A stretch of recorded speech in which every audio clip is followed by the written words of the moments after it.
के क्लास में हम पढ़ेंगे हाइड्रोलिक कोफिशिएंट्स के बारे में। Hydraulic coefficients are defined in the study of fluid flow through orifice and nozzle. किसमें डिफाइन करते हैं हाइड्रोलिक कोफिशिएंट को? फ्लूइड फ्लो होता है जिसमें ऑरिफिक में और नोजल में। तीन टाइप्स के हाइड्रोलिक कोफिशिएंट होते हैं। पहला है कोफिशिएंट ऑफ कॉन्ट्रैक्शन, जिसको सीसी से दिखाते हैं। दूसरा है कोफिशिएंट ऑफ वेलोसिटी, जिसको सीवी से दिखाते हैं। और तीसरा है कोफिशिएंट ऑफ डिस्चार्ज, जिसको सीडी से दिखाते हैं। तो सबसे पहले हम पढ़ते हैं coefficient of contraction. Coefficient of contraction क्या होता है? कोफिशिएंट ऑफ कॉन्ट्रैक्शन किसके किसके बीच का रेशियो होता है?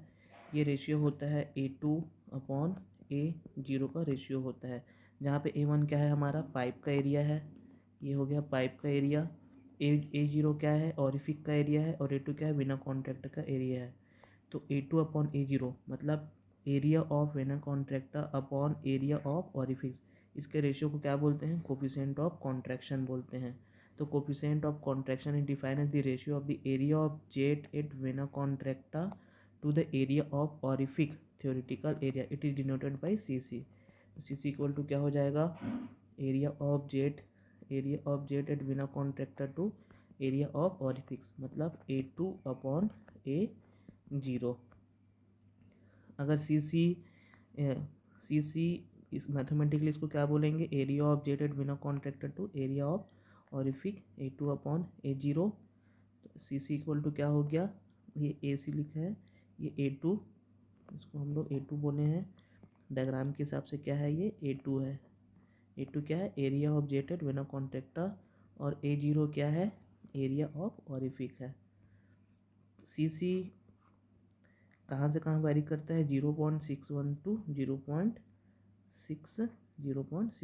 The value of CC varies with the available height of liquid and shape size of orifice. In general CC का वैल्यू कहाँ से कहाँ तक रहता है? 0.61 टू 0.69। इम्पॉर्टेंट है, इसको याद रखना है। तो ये हमने पढ़ा कोफिशिएंट ऑफ कॉन्ट्रैक्शन के बारे में। अब नेक्स्ट पढ़ते हैं हम कोफिशिएंट ऑफ वेलोसिटी के बारे में। कोफिशिएंट ऑफ वेलोसिटी क्या होता है? कोफिशिएंट ऑफ वेलोसिटी इसको CV से दिखाते हैं। ये रेशियो होता है actual velocity upon theoretical velocity का। It is defined as the ratio of actual velocity of jet of fluid at vena contracta to the theoretical velocity of jet. इसका मतलब क्या है? यहाँ पे जो वेलोसिटी है, actual velocity at jet at vena contracta to theoretical velocity, मतलब यहाँ पे का वेलोसिटी, उसका रेशियो होता है ये actual velocity of jet of fluid at vena contracta to the theoretical velocity of jet. ये CV, इसको हम लोग CV से दिखाते हैं। Actual velocity of jet vena contracta to theoretical velocity of jet. तो ये हो जाएगा V actual upon theoretical velocity क्या होगा? √2G8। तो CV इक्वल टू क्या हो जाएगा? V actual upon √2G, capital H या स्मॉल h, जो भी दे सकते, हाँ, नाम के हिसाब से होगा। तो VA क्या है यहाँ पे? एक्चुअल वेलोसिटी, और 2G क्या है? थ्योरेटिकल वेलोसिटी है। जहाँ पे G क्या है? एक्सेलरेशन ड्यू टू ग्रेविटी है। और H क्या है? हेड ऑफ लिक्विड है। CV का वैल्यू ऑरिफिक के केस में कहाँ से कहाँ तक वैल्यू करता है? 0.65 to 0.95 to 0.99। with the variation in fluid velocity is due to friction of orific। ये वेरिएशन किसके कारण होता है? ऑरिफिक में जो फ्रिक्शन है उसके कारण होता है। तो कोफिशिएंट ऑफ वेलोसिटी क्या है हमारा? Actual velocity upon theoretical velocity √2। Theoretical velocity का वैल्यू क्या है? √2Gh। तो यहाँ पे हमारा एक्चुअल वेलोसिटी क्या हो जाएगा? CV into √2Gh। ये कहाँ पे क्या वेलोसिटी है? ये वेलोसिटी है velocity of jet at fluid at vena contracta पे। वेना कॉन्ट्रैक्टर पे जो वेलोसिटी है वो है, और ये थ्योरेटिकल वेलोसिटी ऑफ जेट है जो पाइप से फ्लो हो रहा है। उसके बाद आता है हमारे पास कोफिशिएंट ऑफ डिस्चार्ज CD। ये होता है Q actual upon Q theoretical. तो Q एक्चुअल क्या हो जाएगा?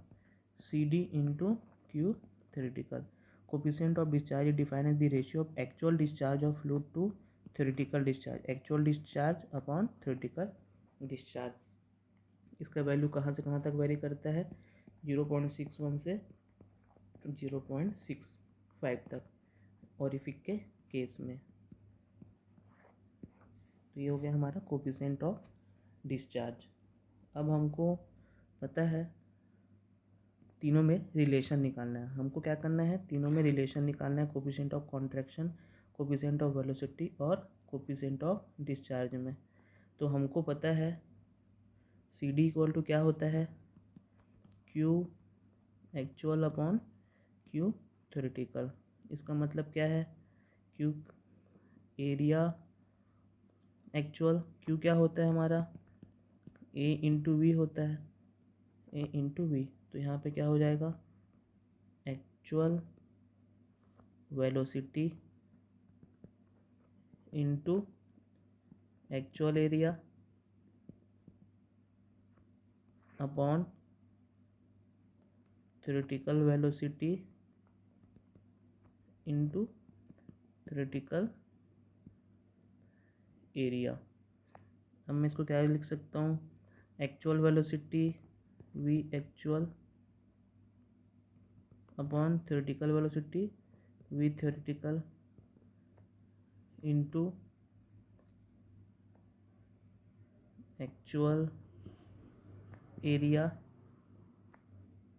मीन्स वीना कॉन्ट्रैक्टा एरिया और थ्योरेटिकल एरिया मीन्स ऑरिफिक का एरिया। तो इसका वैल्यू क्या होता है, सी सी इसका वैल्यू होता है, सॉरी ये होता है सी वी कोफिशिएंट ऑफ वेलोसिटी, और इसका वैल्यू होता है कोफिशिएंट ऑफ कॉन्ट्रैक्शन। तो सी डी इक्वल टू क्या हो जाएगा, सी सी इंटू सी वी इंटू सी सी। तो ये क्या हो जाएगा, रिलेशन मिल जाएगा हमको तीनों हाइड्रोलिक कोफिशिएंट के बारे में। तो सी डी क्या है, coefficient of discharge equal to coefficient of velocity into coefficient of contraction. ये हमारा रिलेशन हो गया। ये भी एग्जाम में पूछता है, हाइड्रोलिक कोफिशिएंट और उसके बीच के रिलेशन। मेरे ख्याल से ये हाइड्रोलिक कोफिशिएंट आपको समझ में आ गया होगा, ये रिलेशन भी समझ में आ गया होगा। इसमें अगर कुछ भी डाउट है तो आप पूछ सकते हैं। Okay, thank you.